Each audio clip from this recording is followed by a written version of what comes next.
Welcome to a football show Monday edition, 0-3 Tennessee Titans Monday edition. That is Paul Kuharsky, and I am Braden Gall, and we are brought to you by Sinkers Beverages. We will try to discuss what took place at Nissan Stadium on Sunday. What does it mean for the future? Who's to be blamed? What can actually be done about this? We will have, Paul, some roster changes and some starting moves there.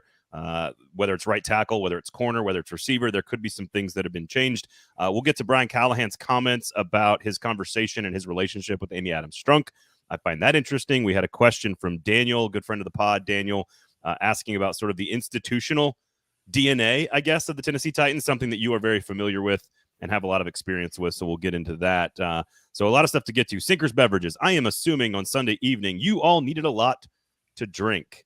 Hopefully safe and sound. Search Uber Eats, search Sinkers Beverages, and have the booze delivered directly to your house. They will drive so you can drink, especially when watching your former offensive coordinator and your former. And oh, by the way, is Andre Dillard on the team? I don't know if Andre Dillard's on the team, but your former offensive coordinator, your former backup quarterback, and a handful You're of other. asking me about the roster of the team that you root for. I know you should know who's on your team. I know less about the Packers than I do the Titans. That is a fact. That's just a fact. I spend more time studying Titans film than I do Packers film. I just enjoy the Packers once every 8 years at Nissan Stadium. That's what I do. And honestly, what's funny, Paul, is I had 10 people in town. We took all of them to the game. Daughters made it. One of them made it all the way to the very end. Nice.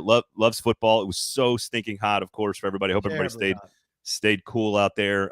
She went when she was 5 weeks old to the game where Mariota broke a long run off. It was the first time the Packers had won a game at Nissan Stadium in the regular season. So it's the first time my family's seen that. So it was. I'm not trying to drag the Titans fans here as we talk Titans football, but the family that was in town had a lovely time at Nissan Stadium. And there was a lot of Packers fans there. And they saw Malik Willis, a quarterback. And I'm going to start with this just because I'm not trying to pile on here, Paul, but I do want to read this. And this is from Front Office NFL Twitter account. Malik Willis threw and ran for a touchdown against his former team just 27 days after being traded. That is the shortest duration a player has ever done that in the history of the NFL. The previous record was 34 days by Red Dunn of the Chicago Cardinals, who threw and ran for a touchdown against, guess who?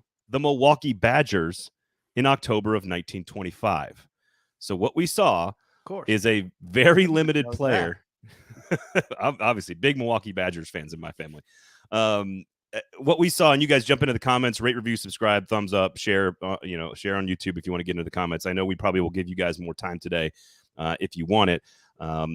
Look, it was historically interesting from that perspective, but I don't think Malik Willis is really the big story here if you're a Titans fan. I thought that was going to be the case last week, but he did play very, very good football, very efficient football. And for the second week in a row, Paul, we saw a quarterback do the thing that Brian Callahan wants his quarterback to do, which is to take what the defense gives you, cliche, be okay with the mundane, be happy with the boring. And Will Levis, you can explain to me if you thought you saw any progress at all from the individual quarterback. But at the end of the day, this team made progress last week. The Titans, they did not make any progress this week. In fact, they went backwards in almost every category. Yeah, and there's a slight difference in the two quarterbacks that did this. Aaron Rodgers, a first ballot Hall of Famer, and Malik Willis, a failed third-round quarterback in Tennessee who the Titans would have cut, but for Green Bay seeing something in him and deciding that they would give up a seventh rounder lest someone put in a waiver claim ahead of them because they were in such bad shape at backup quarterback that they needed something that they thought was better behind Jordan Love. This is a masterclass by Matt LaFleur and his staff in terms of getting Malik Willis ready. And it was a masterclass in terms of Malik Willis executing what they had ready for him. As a masterclass in Malik Willis showing newfound maturity and ability to execute and stay calm and poised as he did what was asked of him. And listen, a lot of people are saying to you, to more to me, and people who are out there every day, you said he was bad. You said he wasn't better. This is not what we saw when we were telling you that he was bad. We'd never seen anything remotely like this. So look, hats off to Malik Willis, who played outstandingly in this game. I mean, what did he complete? 14 passes for 202 yards, which is a phenomenally good yards per attempt, 10.6 compared to Will Levis's 7.6. Plus he runs for over 70 yards. The Titans had no idea how to stop or contain him. He and Matt LaFleur made them look absolutely foolish. They couldn't tackle him. They couldn't tackle the people he gave the ball to. He hit a couple nice deep strikes. It was a perfect game from Green Bay's perspective, exactly what they wanted to do and exactly what the Titans couldn't allow to happen, and they should be embarrassed and ashamed. Whether Malik Willis turns into something or not, this is the disaster of this draft pick. They traded a fourth to move up in the third to get this guy. He killed them when he played for them. He did not mature to the degree where he turned into at least a backup quarterback for them. They had to sign Mason Rudolph to a nearly $2 million contract for this year. They were going to throw him away. They managed to turn the third and the fourth into a seventh, and they've now lost to the guy. When you put it that way, Paul. Look, here's the thing. Last week, Malik Willis for the Packers against the Colts still looked like the player that we all saw every day at camp and at practice, which is a guy that doesn't bring a lot of confidence to a fan base if your team is trailing. They schemed around him. They were able to run the football against a bad Colts team that was missing one of its big defensive tackles in DeForest Buckner. You could see the same player last week playing for the Packers on an even granted an even shorter week of preparation timeline for him. You could still see Malik Willis. This was totally different, and they came out with a different game plan. They threw it on the first play with a little play action. They had a totally different game plan, and honestly, we'll talk about Levis, we'll talk about Callahan, we'll talk about the offensive line, we'll talk about all of that today. But the defense, to me, is interesting here because LaFleur, if you're going to say the Packers outcoached you, we could talk about Jeff Hafley and the pass rush and the offensive and the Titans' offensive line, and we will. But if you're talking about being outcoached by Matt LaFleur, it's Dennard Wilson that wears that one. Because if you have a quarterback in Malik Willis that's going to be fairly limited and is going to do some stuff that should be predictable, I don't know, like RPO game, you have to hit the quarterback. I think Bedingfield said that in your piece today on paulkarski.com. You have to adjust to what they're doing, and Malik Willis is still a limited player. Dennard Wilson and the defense made him look like a different player on Sunday, and that was the part that was alarming to me from a Titans fan perspective. That defense took a major step back. Ernest Jones was very honest about that after the game. He only dropped back 19 times, so there's only so much you can do.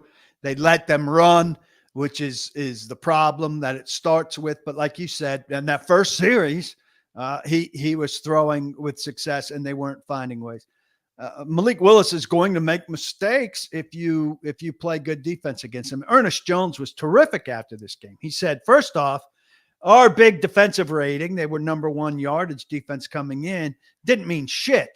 And he said, we play good defense when it doesn't matter, and when it matters, we don't play good defense. And he wasn't just saying that about what had just happened against the Packers. He was saying it about what happened against the Bears and about what happened against the Jets. And I think it's the Bears, you could give them a break because Will Levis's pick six turned that game. Sure. The really worst mistake he's made this season. But against the Jets, they gave up a game-winning drive to Aaron Rodgers, and they gave up big plays. And against the Packers, again, a failure to take the ball away from a backup quarterback, not Aaron Rodgers, who's the opposite end of the spectrum than Aaron Rodgers. Didn't force him into mistakes. Watched their own guy, Will Levis, make mistakes again. Not the head-jarring kind, but, I thought Brian Callahan, very forgiving, kind of saying, well, this isn't a boneheaded mistake. This is a regular interception. Right. Well, it's a regular pick six interception that shouldn't leave the quarterback's hands. So he's resetting the standard now that you can accept that sort of terrible interception because it's not the sort of terrible interception he threw against Chicago.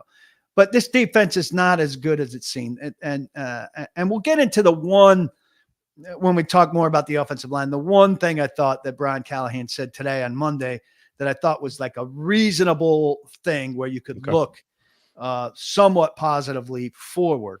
But this was another catastrophe. They've had 3 catastrophes to start out the thing. And if Brian Callahan turns out to be a good coach, which I think is still, completely possible. If Will Levis turns out to be a good quarterback, which I feel a lot less like is a possibility, we're going to look back at these 3 games and say, boy, do you remember how it all started? It's, an amazing journey. Well, and I would say the same thing about Dennard Wilson. Like, I can be critical of how they played yesterday from a schematic standpoint, being out-schemed by a quarterback who's very limited, and still say, look, I think Dennard Wilson's got a very bright future in the NFL, whether it's for the Titans or somewhere else. He's got a long career ahead of him. But, I mean, when you throw a back – like, this is what was interesting to me. The back shoulder fade to Christian Watson on the first drive. Up the right side. That is a play Malik Willis has literally never made in practice or in a game in front of us for 3 years. And so when you see that happen, you just go, okay, what are we doing here? What's going on? Because, again, is Watson and McCreary – it was McCreary that I think he went over the top of and made that catch on. Is that a little out of position for him? Maybe. But, like, again, if you run a slot fade, that's what you got to do. And when that happened, and then Malik dives in with authority on the touchdown, I looked at my wife and I just was like, this is like, my daughters were happy as Packers fans. I was celebrating in that way, but I'm looking at Haley just going like this is not gonna. If this is how this is gonna start, this is gonna be a long day. And I'll also give Dennard a little bit of grace. I didn't get a missed tackle count, which I meant to ask Callahan about. But I think, you have that 30-yard touchdown run by a backup running back where he's untouched again, just like a backup running back was untouched in a 20-yard touchdown run by the Jets. And Willis running, found a lot of room untouched. And off these screens, there were a lot of not just initial broken tackles, but maybe secondarily broken tackles. And that, so a defensive coordinator gets a little bit of blame for his guys not having a good tackling game, but that's fundamentally a guy's issue, not a scheme issue. Hey, we wanted short stuff in front of us, and we've got to get the guy to the ground and go back to 2nd and 8 or 2nd and 6. And instead it's 1st and 10 because these guys are getting ridiculous gains that they shouldn't be getting off of this stuff. And we need to make Malik Willis march them down the field. And instead they're getting 30-yard play. So again, my issue with the scheme on defense is the RPO game. Like, that's the issue. There's very few things Malik Willis is going to try to do with Matt LaFleur, and they're going to try to do that. Some of the design runs, some of those elements, like, you had to be prepared for that, and it seemed like they didn't really have an answer. There was one long scramble that was off of a pass play. Those are plays where the pocket breaks down. Some things can just happen like that. That's football. But defensively, look, Chidobe Awuzie is going to be out for a period of time now. It looks like he's going to go on IR with the growing. Jarvis Brownlee's going to step in and take his spot. McCreary stays in the slot. So we'll see. So if you want to bake in another little caveat there, context, and I think he went out late second quarter. Is that right for Awuzie, I think? Or was it early second quarter, I think? I think he played about 25 snaps. Okay. So the point is if you want to say, look, they lost one of their starting corners, they still have an edge rush deficiency. That's fine. But their middle linebacking core is way better than we ever expected it to be. Corners, their deepest spot also. Their deepest spot. I think Snead's still a pretty good corner. I think he had a couple of great plays, a couple of bad plays, but largely is still a very good player. And then they're running away from Simmons and Sweat in the middle. And even then, Simmons is your best defensive player and probably had the worst defensive play in terms of impact on the game, where he takes the penalty on the field goal. And we go from 20-7, stopping the Packers, and the Titans getting the ball back, around midfield to go on a potential drive, and then all of a sudden it's 27-7, and it feels like the game's over. Very, very, and that's when Eugene Wilson scores on that play where he's not really touched, like a couple of plays later. So, the overall concern here is, man, the quarterback didn't get much better. The offensive line got worse, and the defense took a step back. At least special teams was slightly better, I guess, today or Sunday. I think the one big thing you said there that's of note defensively, which is a big complaint, the RPO stuff, and Blake Bedingfield wrote about this again, another piece of that file at paulkuharsky.com this morning. Those RPO chances give you a free hit on the quarterback every time, and they should have punished Willis on those, however many there were each time. Hammer him, make them regret calling those, and make him, get up slowly and go back to the huddle thinking, I don't really love those plays. And they did not do that. Yeah. Either way, Matt LaFleur, I say this to my family all the time about Jordan Love's really hot stretch last year of 9 games that got him the paycheck. I think it's still more Matt LaFleur than it is Jordan Love. And you look at the Titans record with Matt LaFleur, you look at the Packers with Matt LaFleur. He's had one of the greatest starts to his career in the history of coaching. Yes, Aaron Rodgers is a big part of that. But this is next level. Turning Malik Willis in 24 days into a starting quarterback is insane. It's insane. I don't like that. I saw somebody tweet today, and I liked it. Like, we don't have to have MVP rankings after 3 weeks. But if I had a Coach of the Year vote, I'd be, my heavy leaning after 3 weeks would be Matt LaFleur. I mean, that is some magic. Yeah, very, very. So I shared this story last night on my own pod. So I don't know if you caught his thing at his press conference. The fire alarm went off. And so it took 5 seconds for them to look around. It wasn't that noisy. And was that the Titans? Was that the Titans coaching staff pulling? Well, it's funny because I didn't realize that it had gone off, but I heard then later when I was re-listening to some stuff in the Titans locker room that there was a faint fire alarm going off in the background. It might have been like a airport fire alarm or a door alarm that nobody pays any attention to whatsoever and just lets it go on and on, except much quieter. But I had texted LaFleur on Tuesday, and I said, if you come in here and win with Malik Willis, this city's going to burn. And he didn't text me back. And I didn't expect him to text me back. I figured I would probably hear from him Sunday night, whatever way the game went. And so the fire alarm goes off. They pause for 5 seconds. He realizes it's nothing. And he kind of turns to take the next question. And then he pauses and he goes, I was told if we came down here and won this game, the city was going to burn. I guess that's what's going on. I thought that was pretty good. And then when we texted later that night, he said, did you hear the fire alarm? Did you see what I said?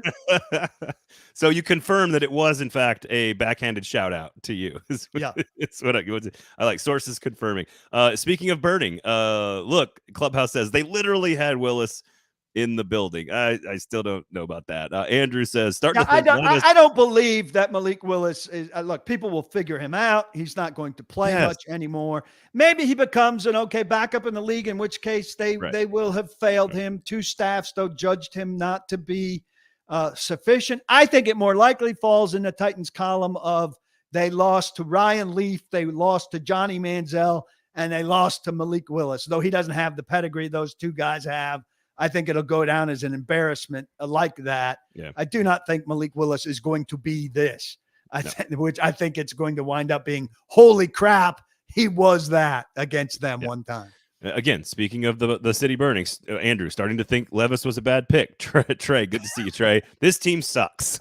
And here's another one from Andrew again. Good thing we traded up for Levis, never gave Malik Willis a shot, passed on Hooker. Whose job is it to make these picks? Now, let me say something. What chance did you want Malik Willis to have? Hang on. Let me say, when you are starting to talk about Hendon Hooker, who was, I think, a 4th-round pick who has yet to take a real snap in an NFL game because he's 100 years old, had a torn ACL, and is backing up Jared Goff in Detroit, and you think that's a thing that we should discuss on the show, the city is, in fact, burning. Well, there's a UT fan who doesn't like Levis, not only because he's been terrible this year, but because he went to a school that you don't like, and you mention a guy from a school you love who has done nothing in the NFL, you're disqualified really from comment. Andrew follows it up with still looks better right now. That might be true.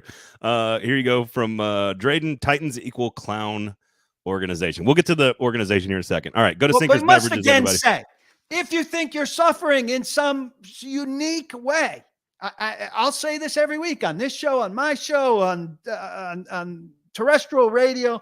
If you think you're suffering in some unique way, you long-suffering Titans fan, you must get on the internet and look at what Lions fans endured, at what Browns fans have endured, at what Jets fans have endured for spans of 30 and 40 years. To think that you're in some pain that is uncommon. I mean, you were in the playoffs a few years ago. 1 seed, division champion, AFC championship game. 4 years ago? It's all like right now. Oh my God, you poor people. I mean, all right, how don't can pick you on stand it? Don't pick on him while the house is actually burning. Okay, let's get him out of the house first. Let's save the babies and the children and the women. Let's do that first. They're all fine. They're all going to survive just fine. All right, Sinkers Beverages, of course. Make sure you check them out. 3-time liquor store of the year in Nashville, Tennessee. It's located in East Nashville, right off Gallatin Pike. They've got a huge bourbon selection, great tequila selection, huge walk-in fridge, all kinds of non-alc stuff, great wine selection, and really knowledgeable people that will take care of your needs, whether it's a dinner party, whether it's you're hosting family like I've been doing. You're going to need to swing by Sinkers Beverages. Of course, you can also find them on Uber Eats, search Sinkers Beverages, have them deliver the booze directly to your house so you are safe after Titans games, especially when you're disappointed in how they've played. Over almost 40 years serving the East Nashville community. Great local business, so make sure you go support good local business. That's what we're all about here. I know PK's all about that as well. Bluegrass Beverages up in Hendersonville. Make sure you check them out as well. Sister store. They've been serving that market for 50 years, so almost 100 years of service to Middle Tennessee from Sinkers Beverages. So make sure you go support them. Really good folks over there. So I'm going to ask you a question before we get to Levis and the offense and Callahan and the organization and everything else. I find a lot of times the conversation around identity to be overvalued to some degree, but this team, for better or for worse, has always had a pretty stable and dependable and predictable, again, for better or worse, offensive identity. Have you learned in 3 weeks what you think Brian Callahan wants his offensive identity to be? Well, I think he'd like his offensive identity to be a little bit like the Packers were yesterday, maybe less run heavy and more short passing with built-in shots. So a little broader on what they did passing wise and more balanced. So that's what he'd like it to look like. I think it was a bad day for them. Not only in terms of how bad they were, but that Derrick Henry went down and gashed Dallas, which I think had a lot to do with Dallas and maybe less to do with Baltimore. But I knew, that the first time that Derrick Henry had a big day that matched up with the Titans not having a big day, there was going to be a lot of not only the Titans fail here, but their old identity is gone. Look, this hasn't been an immediate success by any standard. It's going to take time. They're not going to bail on it. Maybe the quarterback doesn't get forever, but he's going to get the vast majority of this season if he could stay healthy behind this bashing that he's taking. And it's not going to be this ground and pound with Derrick Henry. I didn't see that game beyond highlights, but it takes a special kind of game to be able to hand it off to Derrick Henry and let him do what he does. I do think, and John makes this point again, no relation. John Gall says everyone runs on Dallas. They have light, small linebackers that play fast and quick. They have a great pass rush. They are not good at run defense, and I think Mike McCarthy is overvalued as a coach. I think to your very early point, that was way more about Dallas being deficient in that area than it is about Derrick Henry still having 5 more years of great football or whatever. Right. And I think there will come a weekend when the Titans run pretty damn well with Pollard/Spears. More Pollard, I think. They could keep saying we're going to feed Spears and all of that, but I think it's going to be more 75-25. But they're going to have a day where they do quite well with that run group, and Henry is on the sideline like we saw him much of the first 2 weeks. And I think we'll be obligated to point out, hey, we heard a lot from you on week 3. Yeah. Week 1, the Titans ran well, but the numbers weren't as significant as Henry's were yesterday. Sure. Where I'll be obligated to point out, hey, where were all those Derrick Henry people that were very noisy in week 3? Tide has turned. Let's hear it from you now. They don't want to hear about the modern offense or more modernized offense when they're scoring 14 and losing to a team that's scoring 30 with their former third string quarterback starting, and understandably so. All right. So you said by every conceivable metric. Let me give you a few of those metrics here. 8 turnovers, #1 in the NFL, 0 takeaways. We already know that. So and all the turnovers are Will Levis. Yeah, right. Well, the fumble maybe wasn't necessarily him this week. Plus 2 lost punt blocks, which don't count as turnovers. Yeah. 15 sacks. That's number 2 in the NFL. They are averaging 159 yards passing. That's 28th. 16 points a game. 28th. 4.5 yards per play. 29th in the NFL. 31% on third downs. That is 27th in the NFL. Their starting position is the 27-yard line, which is 28th in the NFL. They have had 35 possessions, which actually, Paul, is like number 2 or 3 in the NFL. They've actually had a lot of possessions. But when you throw pick sixes, you get the ball back. Block punts, it actually is a picked up possession if you think about it, for a touchdown. So of their 35 drives, 20 of them have gone for less than 10 yards. 8 of them, of course, turnovers, 13 3-and-outs. They've scored on 10 drives, and they've had 9 drives of 50 yards or more. And the offensive line, of course, giving up 8 sacks, 7 in the second half. It is the youngest offensive line in the NFL. We repeat that. To your point about Callahan and Levis, there's still lots of time for these guys to prove that they absolutely belong in their roles in the NFL. Same with Dennard Wilson, same with a lot of the rookies. This is a team that is going to require patience. And I know there's a few of you asking questions in the comments there that you want to ask about Amy Adams-Strunk and that kind of thing. We'll talk about some changes coming up as well. But ultimately, you could not have imagined a worse start to the season for the offense. And everybody sort of has to take the blame on this. But did you see anything at all progression-wise from Will Levis? He didn't have the major boneheaded mistake, but the interception, pick 6 to Alexander, was completely telegraphed. And I disagree with Callahan. That's not a regular interception. That's an unacceptable interception. Yeah, that's bad. The 4th and 2 or 1.5 play, I think is bad. I mean, I don't love the play design, but if you look at it, we were looking at it in the press room. Tony Pollard is there on the sideline. You can either loop it over the approaching defender, or I think kind of sidearm it hard that it's going to get past that defender because he's not going to have time to react to it. So I don't love that play in a crucial situation by Levis there either. Here's my biggest takeaway on offense of the 3 weeks. And look, the pass protection is the root problem. You know, if you could solve the pass protection, if you could get to a reasonable point with the pass protection, a lot of things would get better. Time of possession would get better. That would help the defense. That would help the run game. It would help the passing offense, obviously. So the one thing that Callahan said today to attempt to soften that blow that I think holds water is, when the schedule came out, I looked at those first 3 games and I thought about those 3 defensive fronts, and I knew it was going to be very challenging. And if you look at what Chicago and the Jets, and especially Green Bay, have up front, I mean, Green Bay had some depth there. They had 3 guys coming off the bench as pass rushers who combined for 4 of the sacks. That's a lot. And the Titans are not going to see defenses with that caliber of fronts every week. They've seen them every week so far. They're not going to see them every week. I haven't looked at Miami, but I know Miami's got one guy who, you know, has a shredded Achilles, right? Who's out for the year, who is a promising, would have been second-year pass rusher, right? The UCLA kid.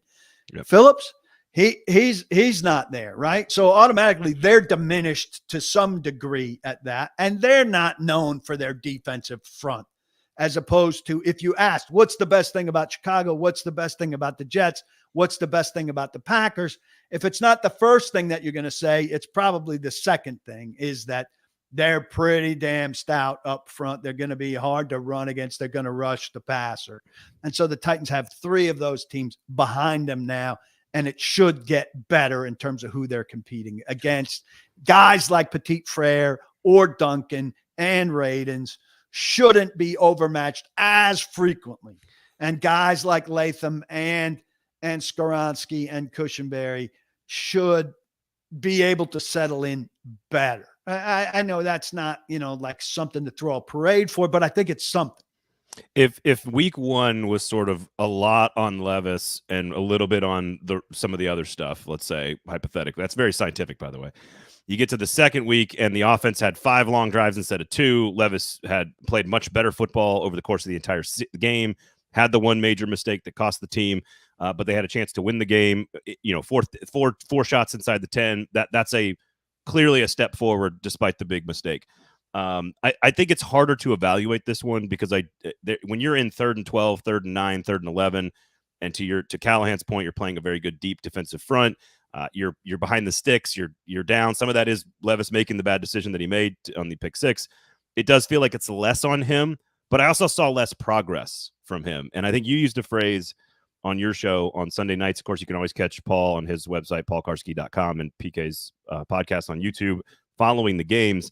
You used the phrase instinctually absent or instinctively absent, basically.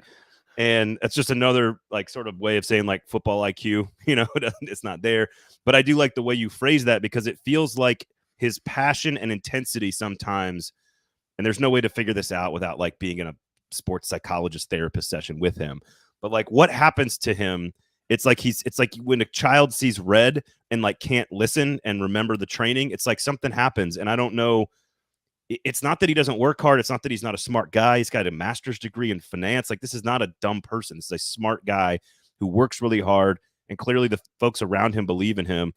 And it's like he forgets all his training. And one of the things I noticed in his body language when I went back and rewatched the game that I couldn't see from being in the stadium was some of the body language on the mistakes. On the 4th down where Callahan, I'm not sure what Callahan was doing on the 4th down, calling a timeout there.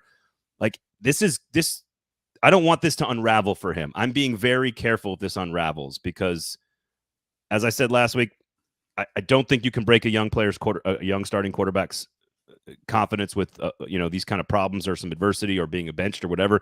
If that breaks you permanently, then you're not quarterback one. But it will affect your play, and you're going to have to sort of figure out how to be a goldfish here and move on to something else because that absent stuff is the thing that keeps hitting me, Paul, when I watch his play. Another offensive thing that I think, isn't terrible. I think they were down to 2 3-and-outs, which, you were talking about 20 of 35. Three 3-and-outs yesterday. 3 3-and-outs. So that was down from, I think they had 6 and then 5 and then 3. So, that's progress. That's what you're going with. You sound like the broadcaster when he got sacked. The broadcaster was like, well, let's talk about the positive. It was like a 3rd down and he gets sacked. And the broadcaster was like, let's talk about the pot. At least he didn't make one of those. He took 2 hands and put it on the ball and took the sack. This is what we're doing. No. I'm not, I'm not doing that. But the 3-and-outs have been a very, very disconcerting thing. And chopping 2 of those out is something. He did throw for some yards in this game as compared to, he's over, what was he, 250-ish, which is a dramatic up from where they were. Now, he needed to do that because they didn't run for any yards. All right, so I got a lot of questions here. We're going to get to a lot of you guys, Nelson and Trevor and Tim and Stoney. I see a lot of you guys. I want to make one quick offensive point here before we get to Callahan and sort of Callahan's role in all of this and ownership's role in all of this. I do want to point out some stuff that's just, we've talked about this already for a couple of weeks, that offense is very much down in the NFL right now. Defense, I think, is having a little bit of a comeback. I think it started last year at the beginning of the year, both college and pro. It's continuing right now. I do want to point this out. There are 7 quarterbacks right now in the NFL that have 4 or more interceptions, and that includes Levis, of course, who's number 2 behind Deshaun Watson, I believe. Patrick Mahomes, Jalen Hurts, Jared Goff, Anthony Richardson, Caleb Williams, Bo Nix. Stars that throw a lot or young and experienced players on that list. However, what's interesting to me about that, and Tua and Cousins have 3 interceptions as well. Point is, a lot of guys have thrown interceptions. Last season, there were only 2 quarterbacks who had more than 1 interception per game. Okay. That's 17 interceptions for the season. That was Josh Allen and Sam Howell. This year, there are 12 on pace for more interceptions than 1 per game. There were 4 quarterbacks last year that had an interception percentage of 3% or higher. So 3% of your attempts. Allen, Howell, Ryan Tannehill, and Desmond Ridder. And this year, there are more than a dozen on pace currently. Last year there were 10 quarterbacks. Excuse me, I messed that up. Last year there were 23 quarterbacks that averaged more than 220 yards passing per game. This year there are only 10. So less than half of the production so far through the air. Point is, this is a league-wide thing right now with quarterbacks getting off to a very slow start. Just want to point that out. Doesn't change the analysis of Levis and Callahan and the offensive line, but just want to point that out.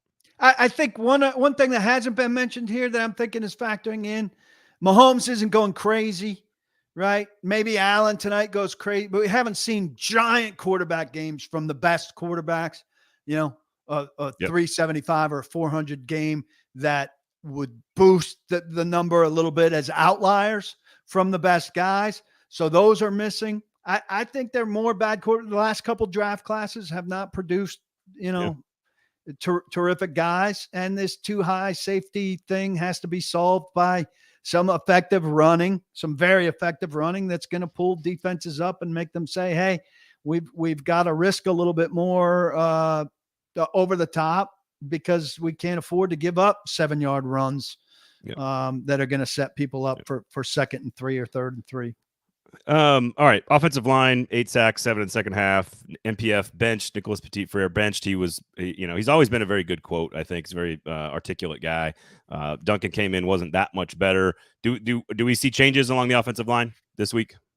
We might. I think they won't decide on right tackle probably until the practice week's over, and they'll probably divvy up snaps between the two of those guys and see who answers the bell. NPF just doesn't have the fight in him. And again, to quote Blake Bedingfield for a third time, he says he oversets to the outside, worried about getting beat outside, and then people tuck inside him and he doesn't recover. That's certainly what happened on the sack fumble. And he had no chance. He ended up down on all fours. He looked ridiculous. That was a pathetic looking play. But then Duncan, was bad in relief. So what I envision happening at right tackle for the rest of the season is that they're going to cycle through. NPF probably goes to the back of the line now, and we see Duncan for a while, and Duncan probably is bad. And then maybe we see a Ojukwu for a while. And there we go. Then everybody's like, hey, what about Nick? We haven't seen Nick for a while. Was he really that bad? Yes, he was that bad, but, Duncan and Ojukwu have been pretty bad. And then he comes back. No, Skoronski is begging for Skoronski to be moved to tackle. Skoronski has a chance to settle in and be a good guard. I don't know if he's going to be a great guard, but he's 3 games into his second season. He's working with Bill Callahan now. Leave him be and let them get the Latham, Skoronski, Cushenberry. Those 3 can be good. Let that set. Worry about the other 2 spots. Makeshift it however you can. Get through it as best as you can. I'm convinced, there've got to be 32, maybe 64 offensive tackles on practice squads around the league that are worth combing through, and that you could find one there that you liked at some stage in the last 2 years coming out as an undrafted free agent or whatever, that would be worth bringing in. But, I trust Bill Callahan to find and deal with the best option he can find and deal with. So a few of you have made a lot of you guys in the comments. So I'll try to get to some of these stuff here. And I agree with what you're saying, Paul, and how that right tackle battle is going to play out. Maybe the one thing that you do or consider doing, they were very quick to move Radens to guard. Maybe you try Radens at some point at right tackle and play Brunskill. Callahan doesn't like Brunskill's size, but we know Brunskill can play a competent guard. So if you really want to try something, you beyond those 3 guys we're talking about, Radens outside, Brunskill at guard would be the one jiggle I would consider. Tim says, I don't know how anyone expected to do well this season. The roster wasn't going to magically be Super Bowl caliber in one offseason. Tim, good to see you. Hurricane, this is another potential roster move they can make. Hurricane says, seconding done with Burks. A couple of you had mentioned we're done with Burks. Why even go after Ridley? Of course, he's had plenty of time and opportunity. I do think, and you've mentioned this, I think a few others have mentioned this, Nick Westbrook-Akine, is he not a better, more productive, more dependable player on a play-in, play-out, down-in, down-out basis than Treylon Burks? Is it time to maybe make a change at that position? Absolutely is better. NWI hasn't been targeted yet this year. And Tyke Tolbert last week said that somehow that Treylon Burks is one of the top graded receivers in the room. He had 1 catch after 2 games, and he said he's one of the best graded receivers in the room. I pressed Callahan about that today. He said, yes, obviously in terms of catching passes, he's not doing it, but in terms of all of the other responsibilities, he's fine. This takes me back to nightmarish stretches of the Titans praising wide receivers for blocking, for being in the right place and all of that. All the things except the one thing that you want first and foremost from a receiver, which is making plays.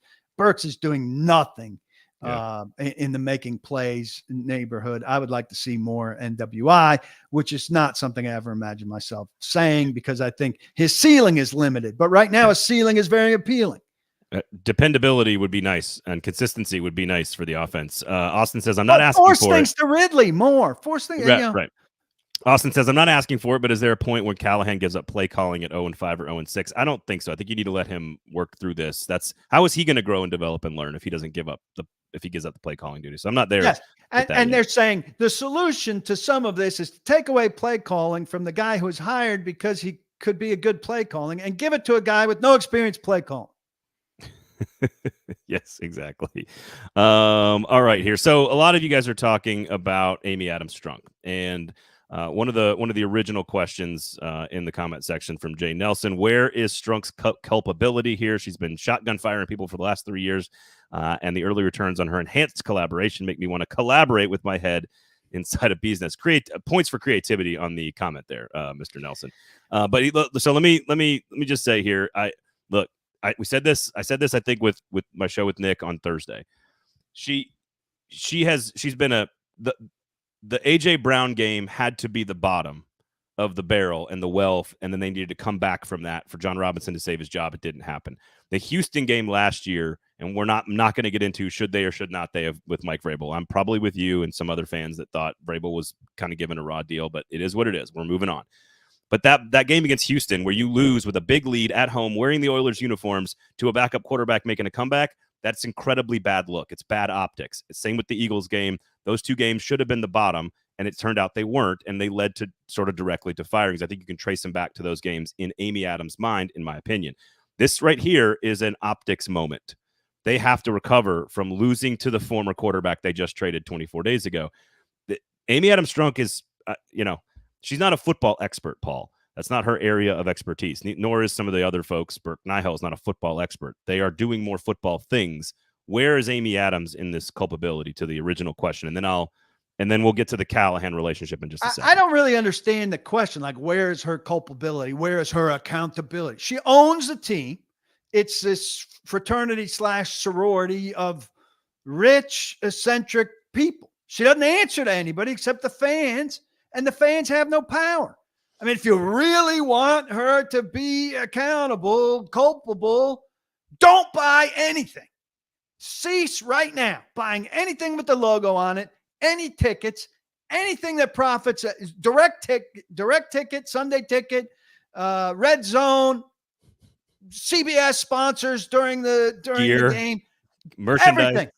That is the only way that she feels anything. Otherwise, there is no culpability. There is no accountability. So, I mean, if you want it to that core, 3 games in to the new regime that she put together, and you feel like she's got to feel it, well, you have to take a long-range thing. There's a political thing here, right? A lot of conservatives who don't like the way they didn't like that Colin Kaepernick knelt, and they swore off the NFL. And I said, you're not going to stop watching the NFL because the damn guy knelt down. Well, some people did stop watching the NFL. Yeah, not really. They feel like, or they swear off, I'm not going to listen to X radio or watch X TV show. And some of them have devoutly done it and probably hurt the bottom line of it because they're that firm in their belief about their candidate and their platform.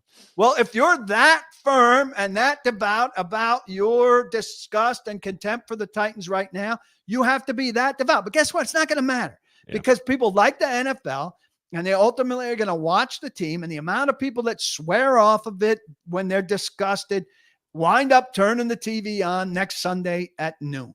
Yeah. And this, again, isn't the horror show people are making it out to be. It's really bad right now, but it's not going to last for 20 years or 3 years.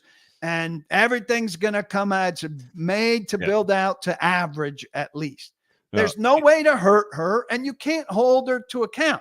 At you don't like the way the gas station is preparing their donuts, you go somewhere else for donuts. It turns out there's 3 different gas stations and you can't really hurt them. You say, I want the owner of the gas station to be culpable. How do you hurt them? I think a smarter way to ask it or even frame it is sort of like the decision making and the process, and the processes have been sloppy and kind of messy to get to where some of the results have been good. But so a couple of quick things here. Number one, I believe the TV ratings the year after Kaepernick did the kneeling, TV ratings set a record high for the NFL. So everybody was lying about that. And I believe people were going to swear off Bud Light for a long time. Right.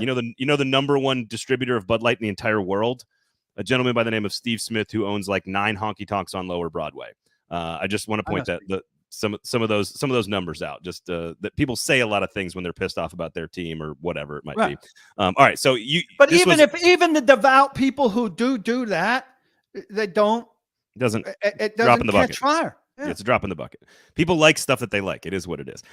Okay, so did you ask this specifically of Brian Callahan about his conversations with Amy Adams? Okay. I asked if why don't you set it up? How often they talk, or if he'd spoken to her and what the tone of those conversations are. He said that he calls her on Monday afternoons. That's their rhythm. Later in the press room, I said that's pretty good scheduling by him that he talks to her after the press conference. All right. Well, let's play the answer. Here was his answer to your question. I usually call Amy usually on Monday afternoons.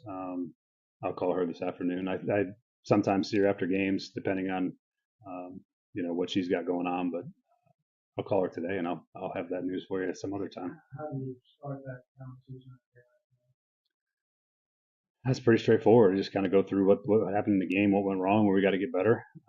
Let her ask questions that she has, and that's just kind of how, to me, for good communication works. And we've had great communication so far through all the things up to this point, and I don't think that'll change. So, pretty normal operation. All right. Look, not a lot there, but he gave us some insight into sort of the dynamics at play, which means we know that right around now, at this time, he's probably had or about to have a conversation with the owner. Now, again, 3 games, too soon to make any broad sweeping judgments, but you always point this out. 6% of the season, we're about acquiring data. And so far, acquiring data about Brian Callahan, I think there's a lot of things I really like about the scheme. I think there's a lot of things he is learning about the job. That's how I look at Brian Callahan right now. And calling a timeout early in the third quarter on the very first drive to sort of think about what you want to do as both the offensive coordinator and the play caller and the head coach doesn't exactly exude confidence. The special team stuff got a little bit better, but it's been sloppy to say the least. And when sloppy things happen, it's going to fall on the head coach. So 3 games, not a big deal. Can't overreact to Brian Callahan's long-term future in the NFL, but not exactly putting things on paper, on tape, Paul, that we would point to and say that's why he's going to be a heck of a coach in the league. No, and I mean his explanation for the timeout was that the punt team had started to come off the field. Team was traveling 12 yards. He wanted to make sure they weren't rushed, which is reasonable. You want to make sure you get off a clean play there. So he just wanted to make sure everything was smooth. I asked, as a follow-up to that, are you feeling any strain between your 2 jobs? And he said that he was not. Now, I don't know if he's going to come out and say that he is, if he is, but I don't see any outward indications that the head coach and the offensive coordinator within him are battling each other. There hasn't been the chaos that you see sometimes with the guy who's trying to manage those 2 roles the first time, whether he be a defensive play caller or an offensive play caller. On this accountability thing, stepping aside from the Amy part of it, in terms of players and stuff, people want to see guys benched or cut or punished in some way that it's really about the fan feeling better more than it is about affecting positive change on the football team. Nicholas Petit-Frere, any of these guys that have personal pride, and almost all of them do. There's occasionally a guy that winds up not caring that much. I don't think Andre Dillard cared that much, ultimately kind of gave up when things went south after 1 or 2 times. But otherwise, these guys are tortured by poor performances the way you might be if you had a bad stretch at work and the boss calls you in and says you need to step it up and worry about your job. You're going to be benched or things are going to go well. I think we've all had some level of that, right? You come home with a pit in your stomach and you're thinking, I've disappointed my boss and I might be in some trouble here and I really got to find my way. And you talk to your friends and you talk to your spouse or your girlfriend and your parents or your siblings and you feel bad about it. These guys are it works the same for them. In a lot of ways, pro football is nothing like our lives. But in some normal human ways, it's just like our lives, right? Yeah. And so this idea that they have to feel some like contemptuous punishment or threat, I think that's misplaced generally. It's more about you who wants it feeling better than it is about producing any sort of result. I guess if you think about the chaos of sort of new coaches on the job, like I think there's to your point about it being sort of like real life, like doing a new thing for the first time, which the most important players, people, humans in this organization are all doing this thing for the first time. Dennard Wilson, Brian Callahan, Will Levis, even under Rand Carthon's got, an 18-month head start, not very much. But he's got the power for the first time. Exactly. So they're all learning a little bit about how to do this. And what I will say about Callahan, I've always thought the scheme is pretty solid. Like there are players open. I didn't think the play call after double timeouts on a 4th and 2 was particularly great. You kind of have to protect Levis from himself on that play, right? Because he's going to see the chance to be a hero, and that's what cost him. Maybe there was nobody open, I guess. But ultimately, what's interesting to me is that that you have to be patient with some of them. I think the one who gets the least amount of time is actually the quarterback. And I think it's actually the one that you learn the most about the fastest, because at some point you have to go out and make plays and win football games. And that's not always on the coach. The offensive line is another one. There's no fix there. We've already talked about that, but I don't know. I don't think I've set any major, verdicts about Brian Callahan in 3 days. Here's an interesting one for you about Levis that came up from a questioner in my pod last night from the stadium. This person said, I wish the Atlanta and Miami games never happened last year. If you take those 2 games off the books for Levis last year, who started, was it 8 or 9 games? I think it was 9. And he was very mediocre outside of a 4-touchdown performance against Atlanta and a phenomenal record comeback in Miami. You take those 2 games away and give him replacement average games from what else he did. Would there have been any organizational enthusiasm for Will Levis as they hired a new coach? I mean, obviously the flash of brilliance will stick in your mind especially if you're but I think the coaches know better than that. And the coach looks at film, right? And Brian Callahan looked at film and probably looked at every throw and before making a decision, probably talked to his dad before making a decision. And ultimately, I think it's easy for us as fans to do that. Like we joked about last week, like, oh, you take those 2 great moments of his out of the very brief career and he's pretty average.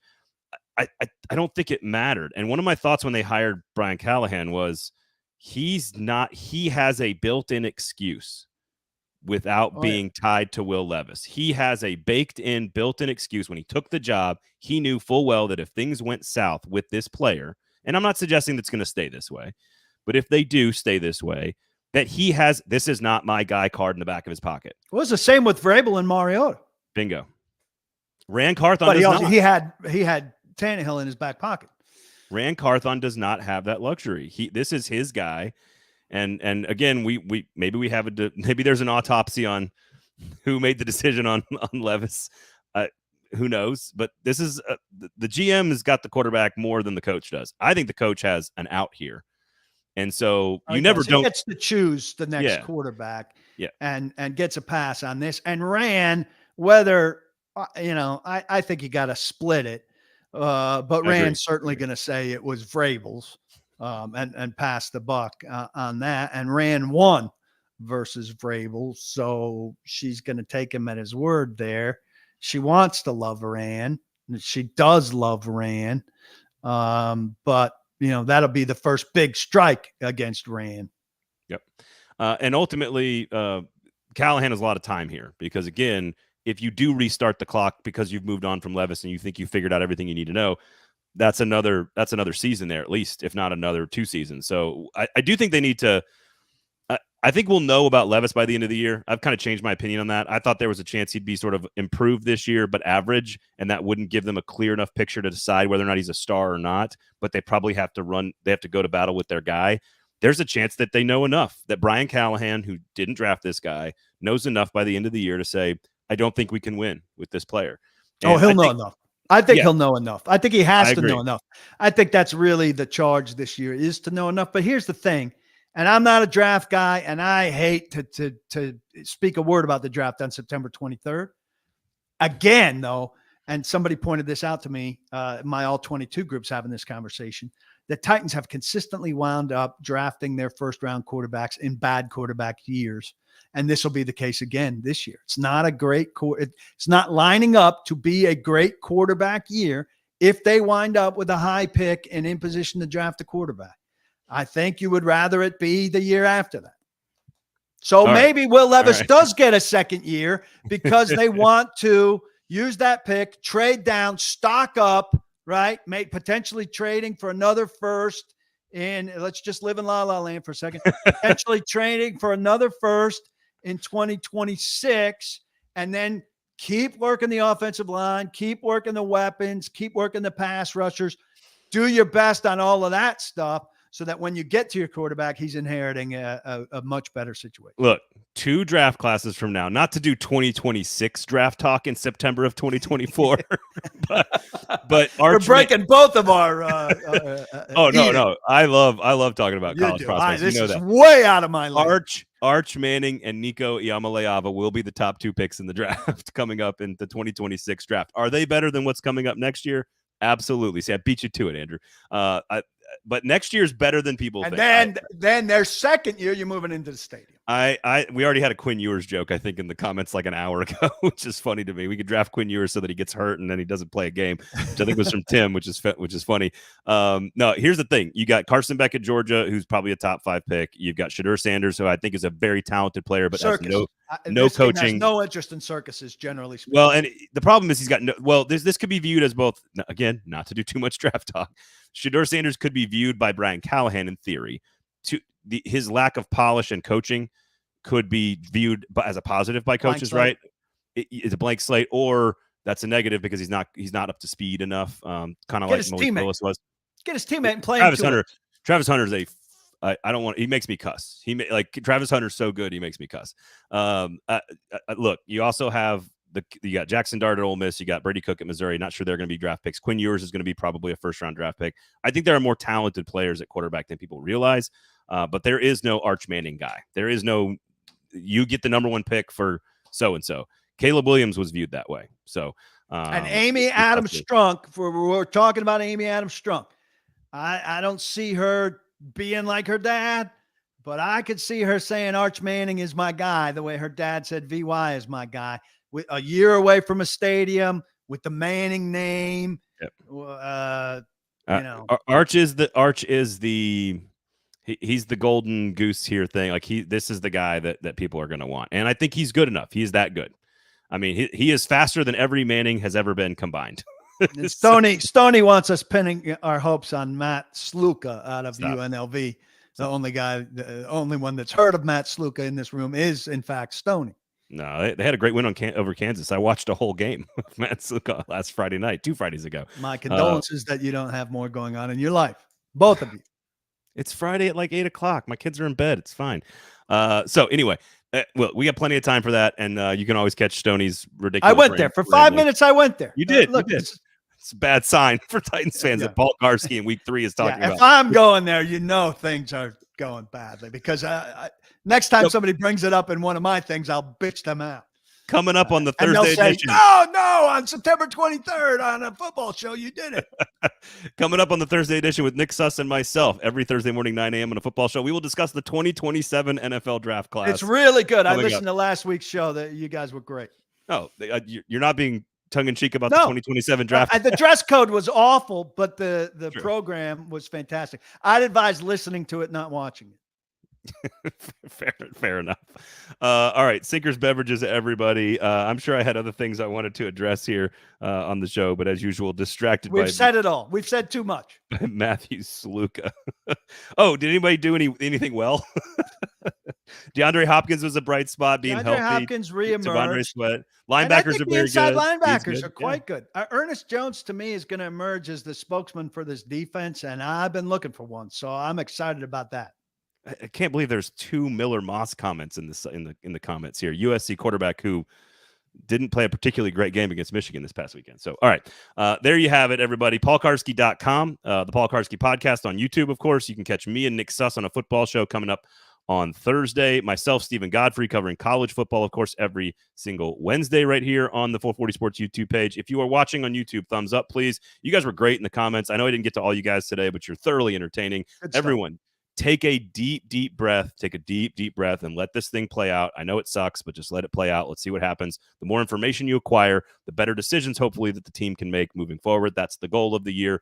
Let's find out what the team's got. I know it sucks, but just deep breaths, everybody. You're going to be okay. Don't block the box.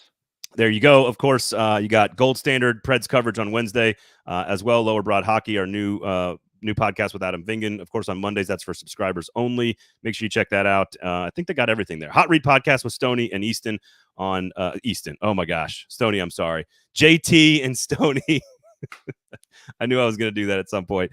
Stoney and JT Tuesdays and Fridays, of course. And then the Justins on the Music City Audible. So lots of stuff for you guys right now. Lots of stuff. So for Paul, I am Braden. Thank you all for listening. Thanks for hanging out. We'll talk to you guys on Thursday. Cheers.